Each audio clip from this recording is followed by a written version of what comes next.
তারপরে কথা বলতে মাঠে দাঁড়ায় অনেকে অনেক মাঠে দাঁড়ায় না স্বাভাবিকভাবে দিয়ে আমার শুরু করার সময় এটা দেখে তারা অনেক করবে করতে হবে করতে হবে আপনি কোন কাজ করতেছেন আপনাকে অবশ্যই করতে হবে করার ভালো করে কি যদি না করেন না অবশ্যই বন্ধ করতেছেন না করতেছেন না এটা আপনাকে করতে হবে তার জন্য সারা করতেছেন না ধরনের সারা করতেছেন না রকম স্থানে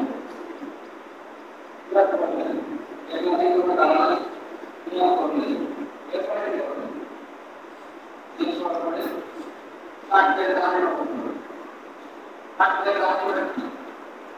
আল্লাহ আল্লাহ করবেন আপনি হাত করবেন এই হাতগুলো সঠিক হাতগুলো সঠিক হাতগুলো সঠিক নিয়ম হলো আপনার আঙুলগুলো সবকে লাগিয়ে রাখতে হবে অনেকে আছে এমন করে অনেকে আছে এমন কাজ করে ঠিক আছে না এগুলো সঠিক নিয়ম সঠিক নিয়ম হলো আপনার এই বিজ্ঞানগুলি কাটাগুলি বিবরণ করতে হবে বিজ্ঞানগুলি করতে হবে কাটাগুলি বিবরণ করতে হবে এখানে অনেক বর্ণনা আছে আমরা আগামী পর্যন্ত এটা অনুসরণ করব আর অনেক বর্ণনা আছে খুব বরাবর কান বরাবর আমাদের মাঝে কাটাগুলি বরাবর দিয়ে দিয়েছে এটা সবগুলো হাদিসের উপরে আমল করতে হবে ঠিক আছে তাহলে আমরা আপনাকে সোজা রাখলাম এবং কাম করবো আমরা এই প্রোগ্রামগুলো সরল কাম থাকলে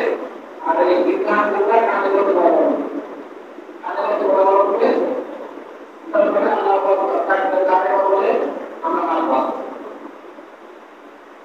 আপনারা তাকে দাঁড়িয়ে বলবেন কাজ পাবো আপনারা সঠিক নিয়ম আপনারা সঠিক নিয়ম আপনারা এই নিয়ম আছে আপনার নামে বলবো অপরাধ করে নেই এই ডান হাতের তালু বাম হাতের এই কবজি ধরে রাখতে হবে আর এই বিজ্ঞানগুলি অনুষ্ঠানগুলিকে ধরতে হবে বলা বলে ছেড়ে দেবে কত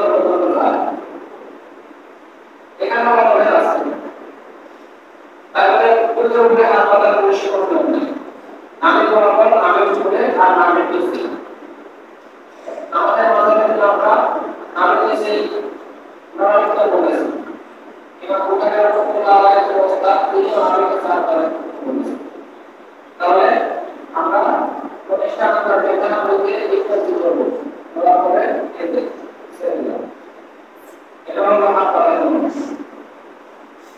তাহলে তাকে দাঁড়িয়ে কাটাবো হাত পাতা কাটাবো হাত পাতা হাত পাতা পরে তারপরে কি করবে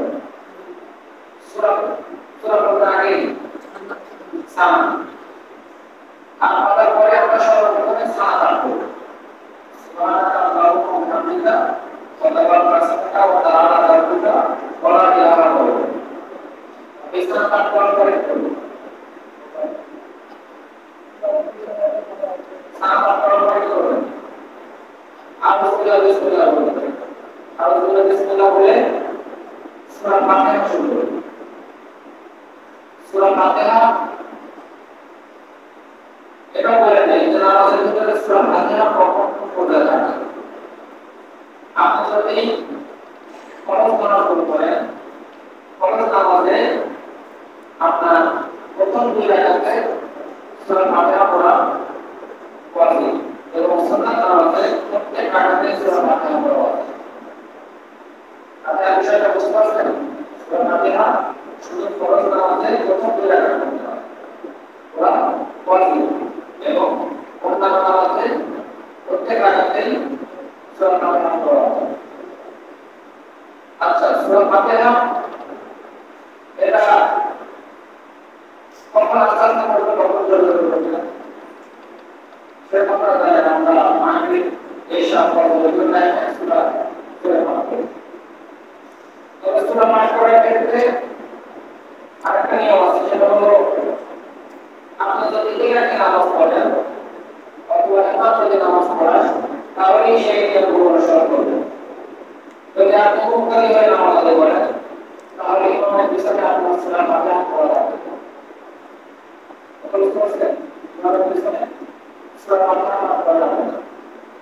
অনেক জায়গায় সালাত আদায় সালাত আদায় না, তাই আমরা সালাত আদায় করি। তাহলে কাছে প্রশ্ন হবে, আপনি যখন কোন বই এসে দেখলেন ইমামের সালাত আদায় শেষ, অন্য সালাত আদায় শেষ করে গেলেন, আপনি একটু উঠে গেলেন, আপনি সালাত আদায় হলো। এই জন্য ইমামের পিছনে আপনাদের সালাত আদায় করতে হবে।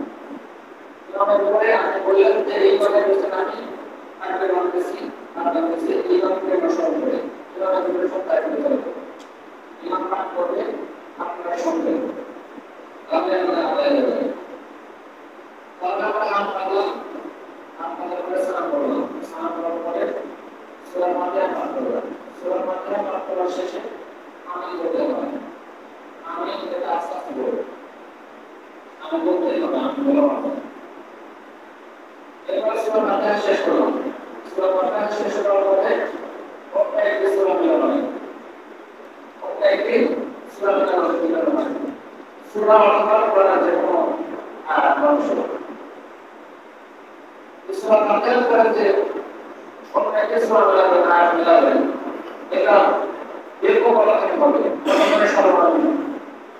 সর্বনিম্ন আপনার 3 আয়াত হবে, ছোট হলে 3 আয়াত, আর যদি বড় হয় তাহলে ওই 3 আয়াতের সম্পর্ক বলে ফেলবে। এবং সূরা কাউসারের নিয়েছি আমরা আদায় করব। সূরা মিলানোর আরেকটা নিয়ম আছে, সেটা হলো ধারাবাহিক ঠিক রাখা। আপনি সমাধান করে মনে করেন সামনে বসে আপনি পুরো সূরা পাঠ করলেন, পুরো সূরা পাঠ করার পরে প্রথমে শেষ করে দিয়ে রাখাতে আপনি আর কাম করতে পারবেন, আপনাকে খারাপ করতে হবে। বুঝতে পারছেন? তারপরে ওটা আমাদের ধারাবাহিক ঠিক রাখতে হবে। কারণ আর যদি একটা ধারাবাহিক আছে, এই ধারাবাহিক ঠিক রাখতে হবে, সেখানে থেকে কোনো ক্যারি করতে হবে। তাহলে আপনি একটা ঠিক রেখে তখন সূরা মিলাবেন। সূরা মিলানোর পরে এরপরে আপনি করবেন রুকুতে যাবেন। রুকুতে যাওয়ার সময় নিয়ম কি? রুকুতে যাওয়ার একটা সঠিক নিয়ম আছে। রুকুতে যাওয়ার পরে অনেকে এরকম মাথাটা উপরে দিয়ে থাকে, অনেকে মাথাটা সেদিকে চলে যায়, অনেকে হাত উঠে থাকে এবং হাত ধরে থাকে। এটা সঠিক পদ্ধতি না। সঠিক পদ্ধতি হলো আপনার আঙ্গুল এবং হাত সমান থাকতে হবে এবং কলম, পিঠ এবং মাথা সমান থাকতে হবে। এর মাঝে মাথার উপর দিয়ে থাকা যাবে বা সেদিকে দেওয়া যাবে। মাথা, কলম, পিঠ এগুলো আমাদের কি সমান থাকতে হবে। বিভিন্ন একটা কলম রাখলেও না হবে। আর এগুলো আপনি আপনার সামনে সম্পূর্ণ করতে হবে। ধরার পরে আমাকে কাজ করবো, কাজে কাজ করবো, সুবহানাল্লাহ আর পরবার কাজ করবো। এই কাজ সাত করে 5 বার তাহলে এই কাজ করে বলেছেন। এইভাবে বলে আপনার মাথায় হয়ে যাবে। আজকে এই কাজে কাজ করার পরে দুদিক থেকে আমরা বাড়াবো, কারণ আমরা সত্যি বলবো সুবহানাল্লাহ আলহামদুলিল্লাহ এটা বলে এটা বলবো। যখন আমাদের সাথে বলবেন তখন সুবহানাল্লাহ আলহামদুলিল্লাহ আপনাকে বলতে হবে। তাহলে শুধু না বললে আর আপনি বলবেন কি রব্বানা লাকাল রব্বানা লাকাল এতটুকু বলে আপনার আদায় হয়ে গেল। যদি কিছু সমস্যা আছে সেগুলো বলতে পারেন তাহলে আরো ভালো। আমরা কাসিরাত করিলাম মুবারাকাত রব্বানা লাকাল আমরা কাসিরাত করিলাম মুবারাকাত। শুধু রব্বানা লাকাল হামদ বলবো রব্বানা লাকাল হামদ বলে আপনাকে স্থির হয়ে দাঁড়াতে হবে। সোজা হয়ে দাঁড়ানো সোজা হয়ে যদি না দাঁড়ান আপনার বাড়ি নামাজ মানতে হবে, অনেকে আছে উপর থেকে সোজা হয়ে না দাঁড়িয়ে দাঁড়ানো চলে যায়। সোজা হয়ে দাঁড়ানো কি সোজা হয়ে ধারাবাহিকভাবে না দাঁড়ান, স্থিরভাবে না দাঁড়ান, তাহলে ওয়াজিব করা হয়ে গেলে নামাজ বাতিল হয়ে যাবে। তোমরা আপনাকে নামাজ পড়তে হবে। তাহলে আমরা নাম বলে আমরা সোজাতে দাঁড়াবো, সোজাতে দাঁড়ানোর পরে আমরা কি করবো? সেজদা দেবো। সেজদা দেওয়ার নিয়ম আছে। সেজদা দেওয়ার সময় সর্বপ্রথম আমরা মাটির আগে হাত দিয়ে কাপড় হাত করে তারপরে সেজদা দেবো। সেজদা দেওয়া সঠিক নিয়ম হলো প্রথমে হাঁটু, তারপরে হাত, তারপরে নাক, তারপরে কপাল। এভাবে আমরা সেজদা দেবো। সেজদা দেওয়ার পরে এখানে হাদিসে 7 অঙ্কের সেজদা করতে আছে। 7 অঙ্কের সেজদা অর্থাৎ আপনার চেহারা, এক, আপনার 2 হাত, 3, আপনার 2 হাঁটু, 5 আর আপনার 2 পা, 7। এখন যদি কেউ সেজদায় গিয়ে পার উপরে ভাষা তুলে হবে, পার উপরে ভাষা তোলা হবে না, পার উপরে ভাষা তোলা হবে না। এবার আমরা সেজদায় গেলাম, সেজদায় গিয়ে নাক কোমর দিয়ে সেজদা করলাম। সেজদা করার সময় তাদের বাক্যটি সুবহানাল্লাহ আর এখানেও আপনি এই কথা করা হবে। এই কথা করার পরে আমরা সেজদা থেকে উঠলাম। সেজদা থেকে ওঠার পরে কি সকালে ইসলামে বলতে নাকি আমার নাম বলে সেজদা করব। তাহলে সেজদা থেকে উঠে আপনাকে সকালে বসতে হবে। সকালে বসা হবে। সকালে বসে একটু দোয়া আছে, কিছু ধরনের দোয়া আছে, কিন্তু আমরা করতে পারি না। যদি না পারেন অসুবিধা নাই, স্থির বসতে হবে। সেজদা থেকে দুই সেজদার মাঝখানে দোয়া হলো আল্লাহুম্মা আগফিরলি ওয়ারহামনি, আল্লাহুম্মা আগফিরলি ওয়ারহামনি। কিন্তু আরো বড় আছে, এরপর আপনি ওয়াসুফি হাফনি অনেক আছে। আপনি যদি এটা বললে চলবে। তাহলে আমরা প্রথম সেজদা করলাম, সেজদা করে দ্বিতীয় সেজদা দেওয়ার আগে বা প্রথমের সময় আমরা সেজদা থেকে উঠে বসবো। বসার সময় অনেক আছে 2 বাই খাড়া, 2 বাই খাড়া, এটা হলো পায়ের উপরে বসে। আবার অনেকে আছে 2 বাই উত্তর দিকে করে পেরে পায়ের উপরে বসে। এমন না, পাঁচটা পেরে আমরা পায়ের উপরে বসবো, ডান পা আমাদেরকে তা দেখে রাখতে হবে। ডান পা না করবো আসলে হবে বা ডান পা না করবো সেটা দেখে রাখতে হবে। 2 পায়ে যদি আমাদেরকে বা সারা হয়ে যায় তাহলে আমাদের নষ্ট হয়ে যাবে। তাহলে আমরা চেষ্টা করে উঠে বললাম, ওটার পরে আবার আমরা পূর্বে দেয় আপনার আলোচনা আপনাকে বলতে হবে না, সামনে বলতে হবে না। শুধু ইসলাম দিয়ে ইসলাম পাঠে পাঠ করবেন, আরেকটা সুরা বলবেন, যেটা হলো পূর্বে নিয়মে আবার পূর্বে চেষ্টা করবেন।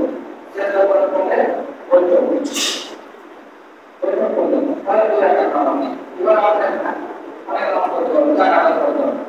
এই বৈঠক করলেন, বৈঠক করার সময় আপনাকে কি করতে হবে? সর্বপ্রথমে তাসাহুদ করতে হবে, তাহিয়াতুল্লাহি ওয়াস সালামু আলাইহি। এরপরে দরুদ শরীফ পাঠ করবেন।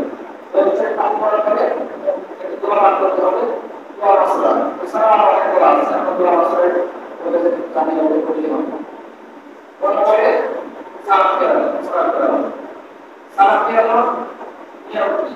সালাত ফেরানোর নিয়ম আসসালামু আলাইকুম বলতে কাপড় করতে হবে, যেমন পিছনে কাপড় হলো আমরা কালাম দেখতে পাই, এমন করতে হবে।